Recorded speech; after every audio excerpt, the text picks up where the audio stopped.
حیران یم چې له دې نه دوی صفایي په اختر کې ځانونه چې د ښکلي دومره ښایي په اختر کې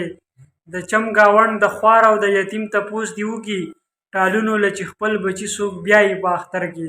ټولو ملګرو ته زموږ له اړخه د وړوکي اختر ډېره مبارکي زموږ شاعران ملګري دلته ناست دي نو غواړم د اختر په موضوع باندې دوه شعره د دغه ملګرو نه ستاسو سره ریکارډ کړم تاسو یې هم واورئ او موږ به یې هم خوند واورو راځئ راسره تیمور فاتح صاحب له راځم د ټولو نه مخکې تیمور صاحب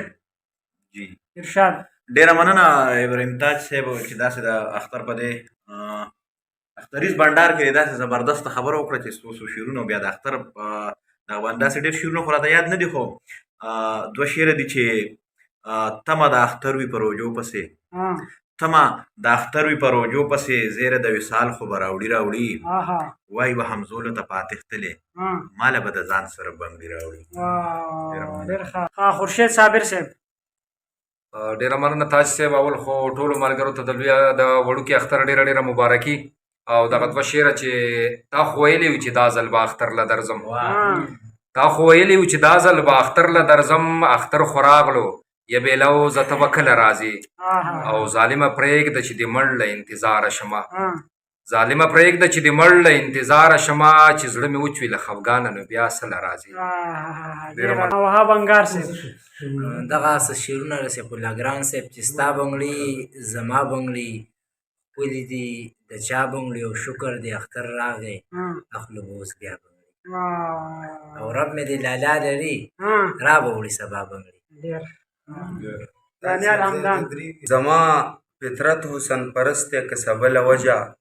زه په دعا کې هم چینار منګې ګودرې غواړم چې دیدنونه د یو بل پکې کوو همدانه په کال کې 12 ځله دغسې اخترې غواړم مدثر جهان صاحب شکر دی اختره چې لا ته راشي ستا د برکته کال کې وخاندو شکر دی اختره چې لا ته راشي ستا د برکته کال کې وخاندو ټال مو د میلې سترګو نه وساسي راشو د خپل توت په ټال کې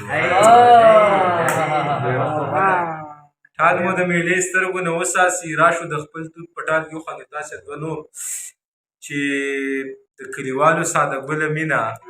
وی دیدنونه هم ساتي اختر ته مونږ کال پس نوې جامې اچو زمونږ ځکه وي تا دي اختر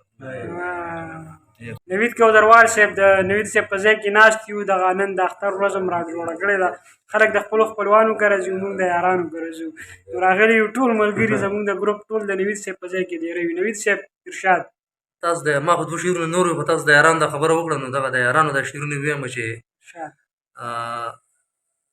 هلکان څنګ په څنګ ولاړ دي د اختر په وجه چې بې د یاره په چا راشي اخترونه څه دي او خلک جامونه میخانې د ساقي خوا یادوي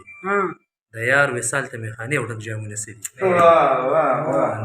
امیر زمان ملنګ صاحب وی هر سړی په زړه کې وایي بس خو چې یو زه ښه یم نو ته به هله ښه شي